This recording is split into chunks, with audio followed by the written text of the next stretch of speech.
Estamos de volta com o nosso SBT Notícias e de volta neste bloco para conversar com o desembargador Orlando Perry. Nós vamos falar sobre o Encontro Nacional de Alternativas Penais e, mais do que encontro, sobre este tema que é muito importante e que precisa ser discutido. Desembargador, boa noite, obrigado pela sua presença aqui conosco. Muito obrigado, eu que agradeço a oportunidade de falar ao público do SBT. Eu vi uma entrevista do senhor recentemente, o senhor falando que tem estudado bastante sobre esse tema e que o Brasil, a humanidade como um todo, precisa se reinventar quando se trata desse tema de ressocialização, de reintegração daquele cidadão que está encarcerado na sociedade. Quais reflexões o senhor tem feito como magistrado sobre esse tema? Veja, a prisão não é algo muito distante. Antigamente, as prisões praticamente não existiam apenas para que aplicassem as penas, que eram, no mais das vezes, eram penas de morte, penas de degredo, de segregação nas galés. E a questão é que, hoje, a sociedade, de uma maneira geral, ela pensa que para se livrar do infrator da lei, temos que construir sempre mais presídios e segregar essas pessoas durante um determinado tempo.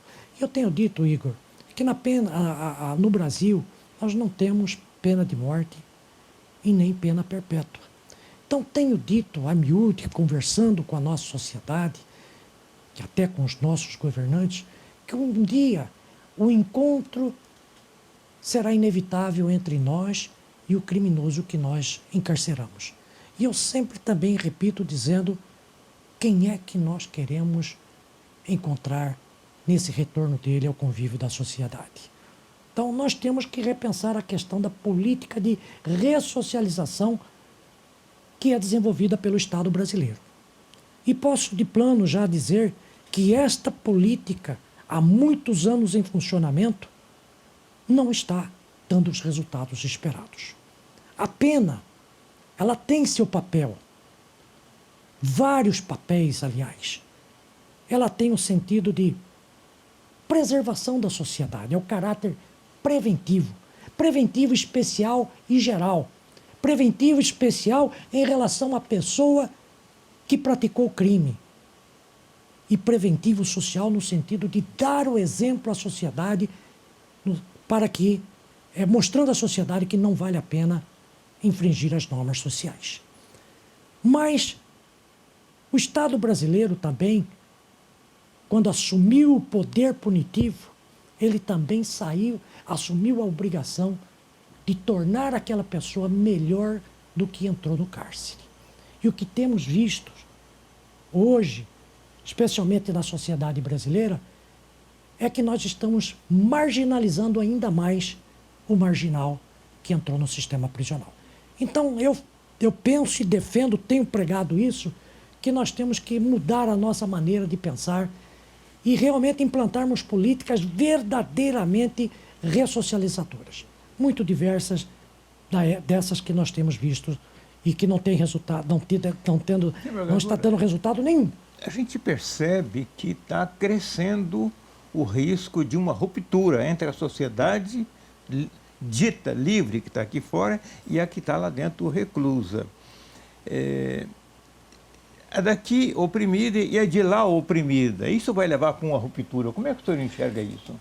Onofre, nós temos visto aí, posso dizer aí até, usando o plenário, a olhos vistos, que as facções criminosas estão crescendo dia a dia. O senhor acha que elas são uma ruptura? Não tenho dúvida disso. Elas são a ruptura dessa contradição? Se nós não assumirmos o domínio do sistema prisional, nós não vamos ter o domínio aqui fora.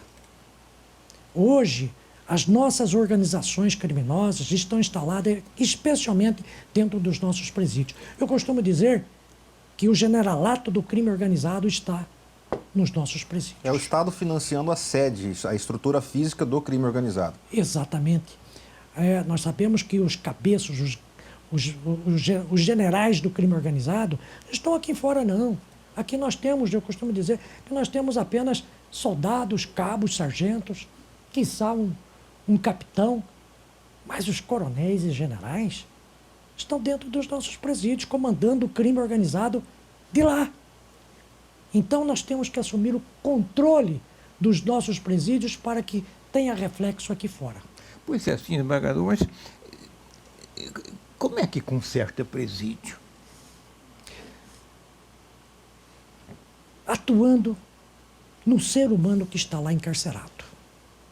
Hoje mesmo nós tivemos um evento com o ministro Rogério Schietti aqui, onde o ministro veio lançar uma segunda edição da sua obra, né, Os Crimes de Bagatela, né, traduzido no princípio da insignificância penal. E numa intervenção minha eu dizia que não basta, por exemplo, o Estado punir. É preciso cuidar daquela pessoa, porque aquela pessoa que cometeu o crime, muitas vezes, nem sempre, ela tem que ser tratada como um doente. Então,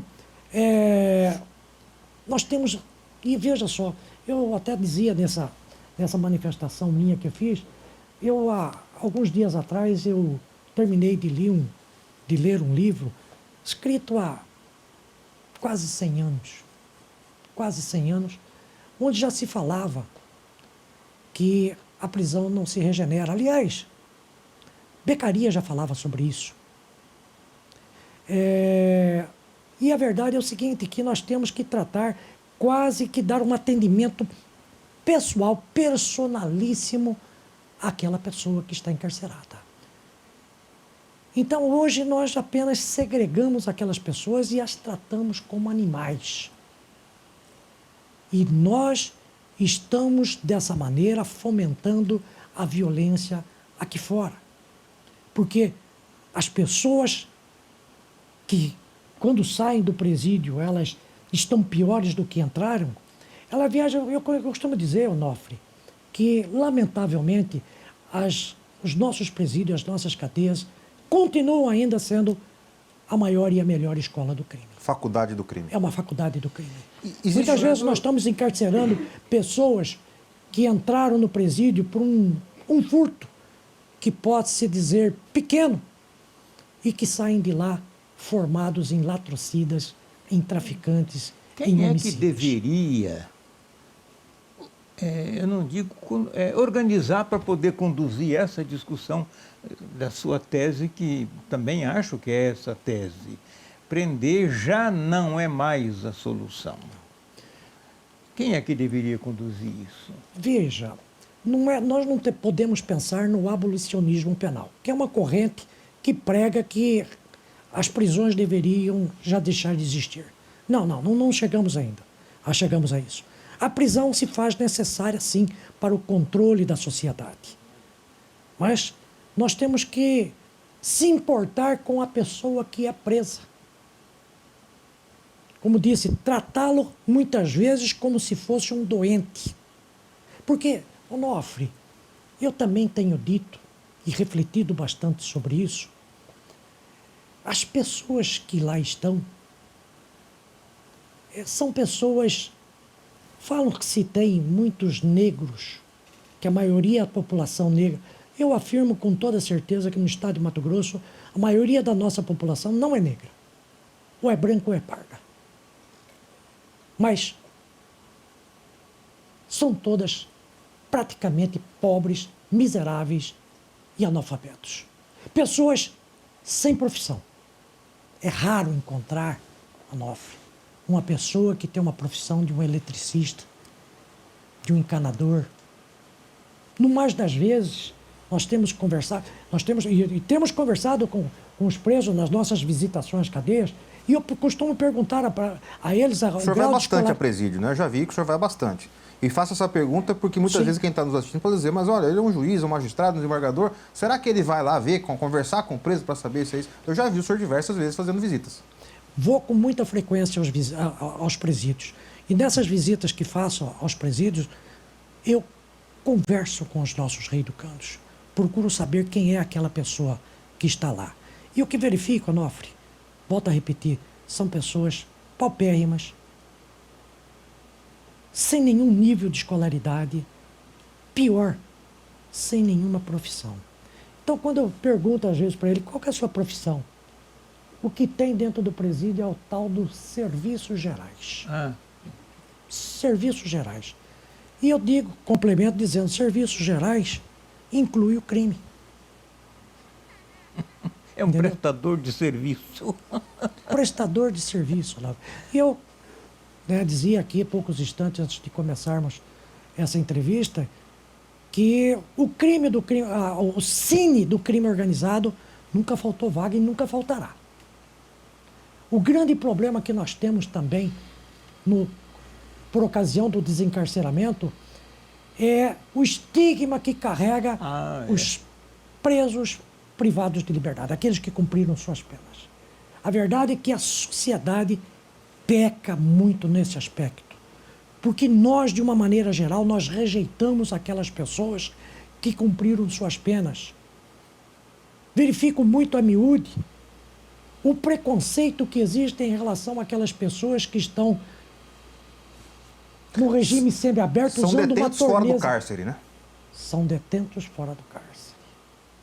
Exatamente. Exatamente. Então, nós rejeitamos essas pessoas.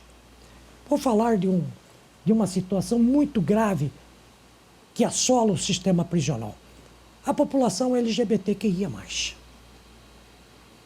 O que acontece nessas situações?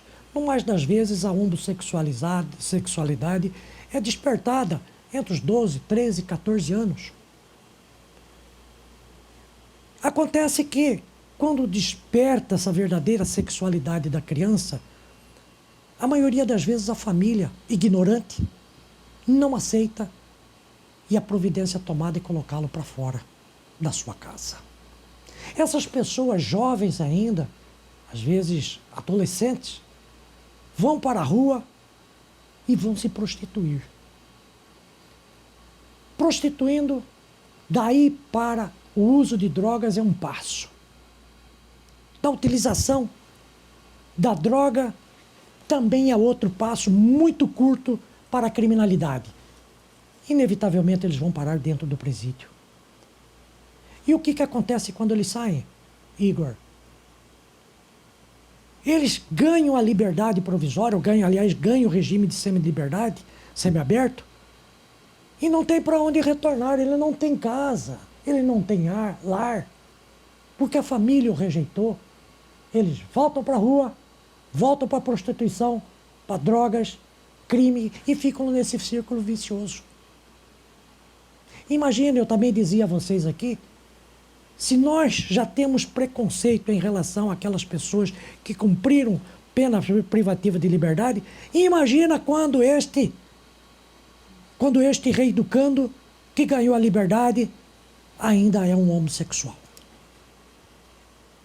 Então nós precisamos, eu digo sempre o seguinte, que nós precisamos, a grande dificuldade que nós encontramos hoje é a quebra do preconceito. Porque nós continuamos rejeitando essas pessoas que já pagaram o seu débito para com a justiça. E quando nós fazemos isso, quando nós fechamos as portas para essas pessoas, nós já estamos abrindo as portas da criminalidade para elas. A propósito, desembargador, eu também me interesso pelo assunto, né? A pessoa sai, sendo ela homossexual ou não, saiu do presídio, ela sai meio sem rumo, porque que lá é um mundo fechado, quando ela vem para o mundo aberto, não tem para onde ir, né? Ela encontra no crime organizado a proteção, a primeira proteção. Então a gente está caminhando para uma ruptura de sociedade que a gente não está pronto para lidar com isso, nem o Estado, nem polícia, nem justiça e nem a sociedade. Por falha do Estado. Primeiro porque o Estado não cumpre as normas, as regras, preceitos estabelecidos na lei de execução penal. Uma das providências primeiras que o Estado tem que tomar quando o ser humano adentra o sistema prisional é fazer uma classificação deles, para que nós não misturemos aqueles criminosos empedernidos, os faccionados, com aqueles criminosos eventuais, ocasionais. Nós não fazemos essa classificação e eu tenho cobrado da Secretaria de Administração Penitenciária essa classificação. Nós precisamos fazer essa classificação, porque hoje, inclusive pela falta de vagas no sistema prisional, nós misturamos os criminosos que não têm conserto, que são poucos, e eu classifico apenas aqueles que são psicopatas ou sociopatas, com aqueles que podem ser perfeitamente recuperáveis. Só que, para sobreviver dentro de um sistema prisional, muitas vezes você tem que fazer compromissos com o crime organizado. Até para sobreviver durante o tempo de cumprimento da sua pena. Mas não existe almoço de graça. Aquela pessoa que passou a ganhar a proteção do crime organizado dentro do presídio, ela vai ter que trabalhar para o crime organizado. Onofre, é preciso que se diga que estima-se em números praticamente oficiais que o estado de Mato Grosso tem aproximadamente 20 mil filiados no Comando Vermelho. Na verdade, nós acreditamos, e o próprio sistema prisional acredita, que nós tenhamos mais de 30 mil faccionados no estado de Mato Grosso. A Polícia Militar tem um contingente de 7 mil. Então nós temos que modificar o nosso modo de tratar essas pessoas, porque a maior filiação acontece dentro do sistema prisional. Desembargador, quais seriam, aí, neste caso, neste evento, neste encontro, ou nas quais o senhor já conversou, pensou, as principais alternativas ao cárcere privado e quais crimes seriam enquadrados ou encaixados dentro dessa triagem, os crimes de pequenos delitos, enfim, para que esse cidadão enquadrado em pequenos delitos, nesta classificação, tenha a possibilidade de cumprir a sua pena de maneira alternativa? Ele precisa necessariamente ir para a cadeia? Não. Onofre, a nossa legislação, e nesse ponto a nossa sociedade fala que as nossas leis são tolerantes, e de fato e tem que ser,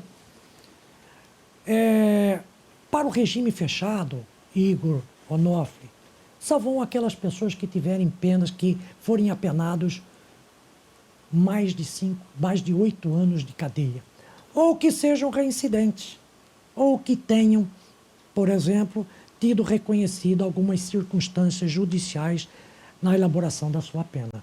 Mas o que eu verifico quando estou em visitação às cadeias e presídios é que a imensa maioria das pessoas que estão lá encarceradas estão lá não porque cometeram delitos graves, mas porque são multireincidentes. O grande problema que nós temos hoje, inclusive de superlotação carcerária, são os reincidentes. As pessoas, é o que eu estou dizendo, nós não estamos conseguindo ressocializar e as pessoas estão voltando a cometer novos delitos. É a falha total. A imensa maioria das pessoas, eu diria que 80% das pessoas que hoje se encontram encarceradas, lá estão não por crimes muito graves, mas porque se tornaram reincidentes. E por que se tornaram reincidentes? Porque o Estado não cumpriu o seu papel, o seu ressocializador na primeira punição. Nós temos pessoas lá com 5, 6, 7 reincidentes. Isso é uma prova palpante, palpável de que o Estado falhou na ressocialização. O senhor traz aqui um tema interessante, que é para reflexão de todos, porque quando nós abrimos um site e vemos a seguinte notícia, o cidadão foi solto na audiência de custódia, ou vemos uma outra notícia, fulano de tal, com 5 passagens pela polícia, cometeu um novo crime. É muito comum abrir qualquer site aqui de Mato Grosso e ver esses dois exemplos. E nos comentários, a culpa cai geralmente no julgador, no magistrado. olha, esse magistrado, como pode soltar se fosse a filha dele, se fosse o pai dele? O senhor já deve ter visto esse tipo de comentário. E a reflexão que o senhor está trazendo é que o julgador, ele cumpre a lei. Ele não legisla, ele cumpre a lei. Mas erra também, Claro, como ser humano. acontece. Mas o que leva o cidadão a voltar a praticar um crime não é a decisão do judiciário, é a ausência das boas práticas do Estado, que inclusive a lei determina, não seria isso? Sim, exatamente. Veja, fala-se que o juiz muitas vezes, os juízes muitas vezes são benevolentes soltando pessoas que cometeram crimes. Mas nesse estado de coisas inconstitucional, já reconhecido pelo Supremo Tribunal Federal, eu falo que o juiz deve, tanto quanto possível, e na medida do possível, evitar esse contato funesto do criminoso ocasional com o cárcere. Então, mas hoje a nossa legislação realmente adota como critério, o critério deve ser sempre, sempre a liberdade, jamais a prisão. E apesar de nós termos um sistema penal que prevê que a regra deve ser a liberdade, nós somos o terceiro país do mundo em encarceramento. Eu digo que os juízes brasileiros prendem muito e prendem mal. E prendem muito mal. Então, nós precisamos também mudar a mentalidade dos nossos julgadores. A prisão não é regra, é exceção. Aquilo que na doutrina se fala tem que ser a última ratio. É a última das medidas que o juiz deve adotar antes de colocá-lo no cárcere. A lei prevê diversas medidas cautelares alternativas que cumprem a mesma função da prisão preventiva. Por exemplo, desembargador. Por exemplo, podemos dizer assim, uma pessoa primária. Uma pessoa primária, bom comportamento, trabalhador.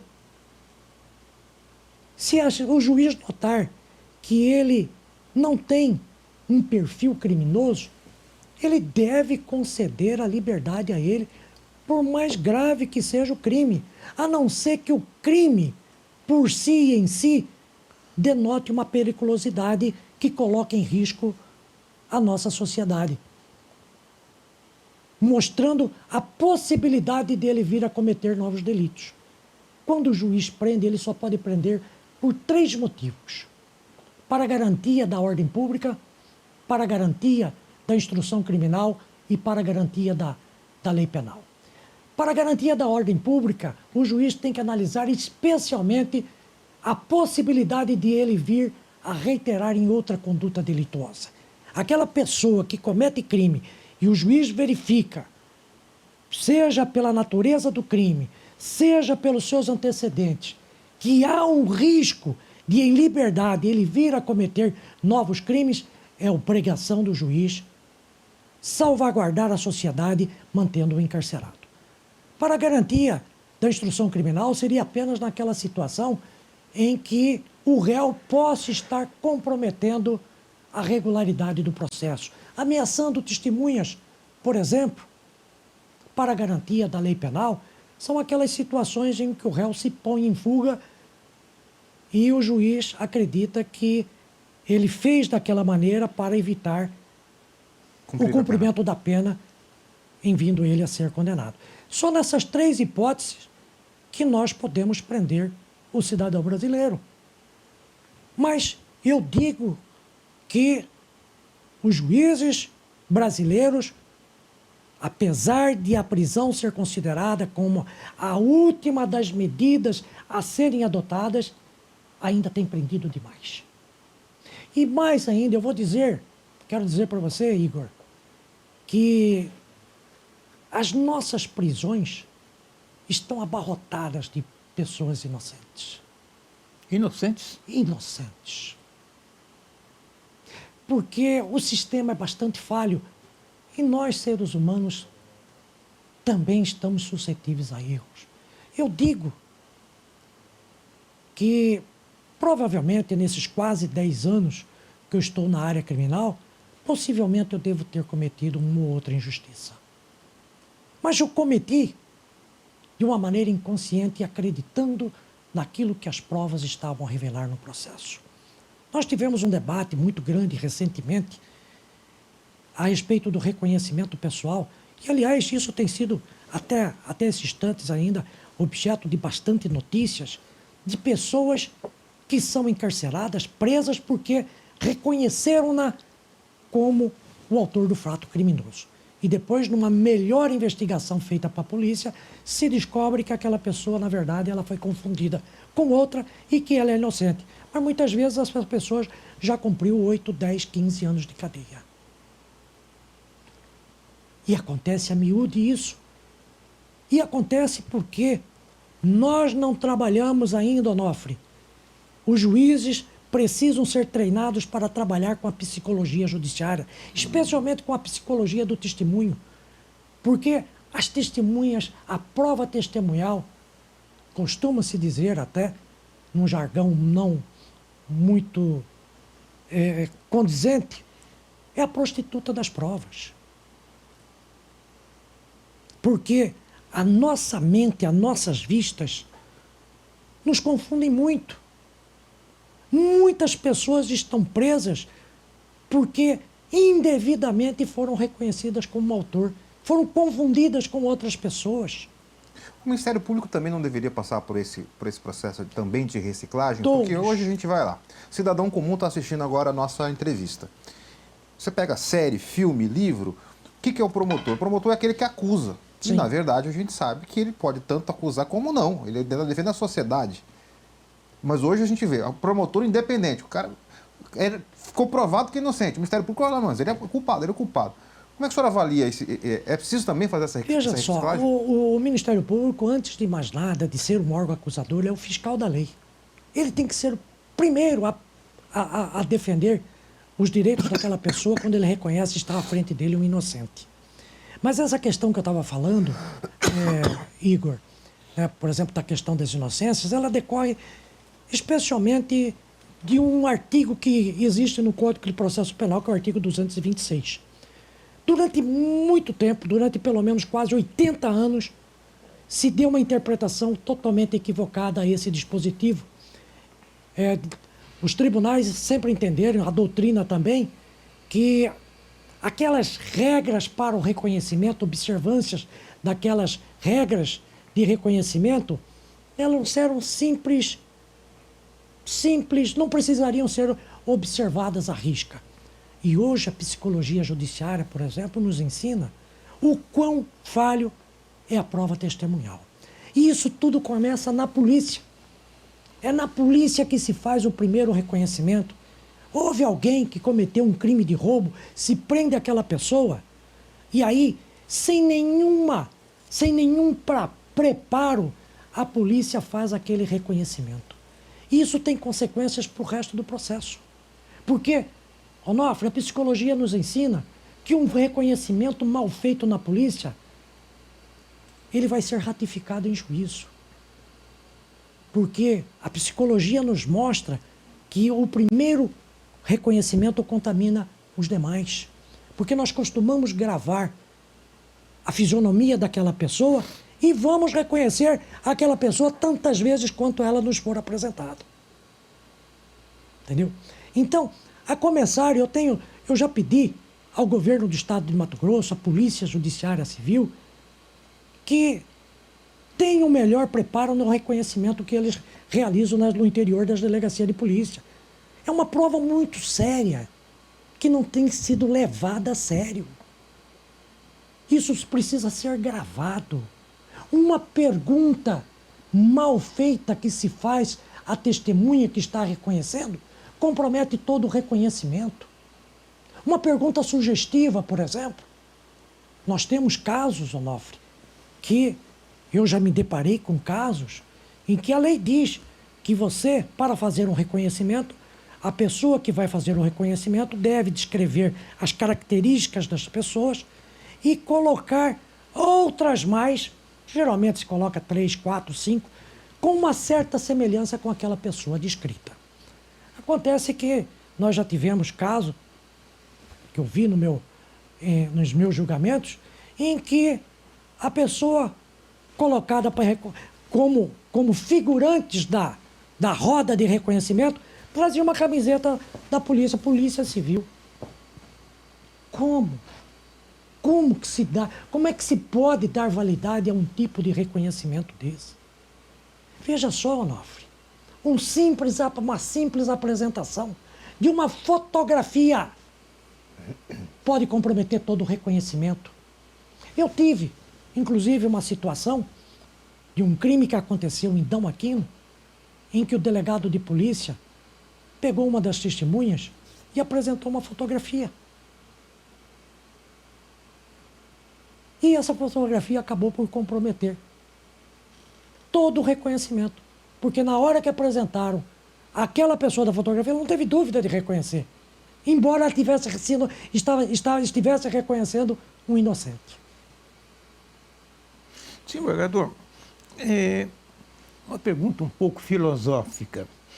Quando acabou a escravidão no Brasil, o Brasil praticou não só um apartheid, como uma tentativa oficial, queimou-se os documentos da escravidão e também tentou-se branquear a raça. Jogou no mais absoluto abandono os ex-escravos. Não estamos fazendo a mesma coisa, não? Um apartheid? Onofre, veja, uma coisa que sempre me chamou a atenção quando eu visito a Argentina, que é um país maravilhoso, belíssimo. Lá eles branquearam a raça. É, exatamente. Uma das coisas que sempre me chamou a atenção na Argentina é que lá praticamente não existem negros. Falei, como? Aqui não teve escravidão? E eu comecei um curso de doutoramento em Santa Fé, na Argentina. E um professor, um filósofo, um dos maiores filósofos da Argentina, que era o nosso professor, e ele contou a nós, alunos, o que aconteceu com o branqueamento da raça na Argentina. Ele disse que eles tiveram escravidão, mas que, na época da guerra contra o Paraguai, eles não mandaram os brancos guerrear com os paraguaios. Foram os negros. Hoje, praticamente, não se vê negros na Argentina, embora tenha sido um país que até os idos de 1800 teve escravidão. Não chego a dizer que o Brasil está fazendo a mesma coisa. O que eles fizeram foi um genocídio. Aqui também, na Guerra do Paraguai, o soldado raso era negro. Eu acredito. Que era para ficar por lá e não voltar mais. Acredito nisso.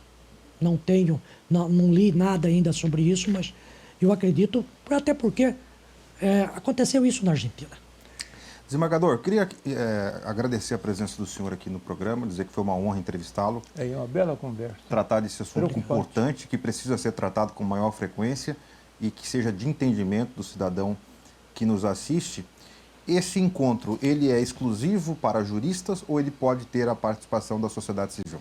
Pode ter a participação da sociedade civil, até porque o que nós queremos, a nossa intenção, é informar a nossa sociedade a respeito do sistema prisional.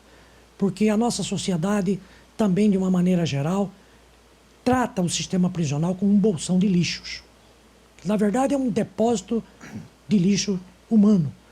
E nós temos que ter um olhar mais humanizado para as pessoas que estão cumprindo suas penas. Porque são seres humanos e eles precisam sempre serem merecedores de uma segunda ou terceira chance. Perfeito. Muito obrigado pela presença do senhor aqui. Eu que agradeço. Nosso SBT Notícias de hoje vai ficando por aqui. Nos encontramos na próxima segunda-feira, 18 horas, aqui no SBT. Onofre, um forte abraço. Até segunda. Até segunda. Fiquem todos com Deus. Um forte abraço e bom final de semana.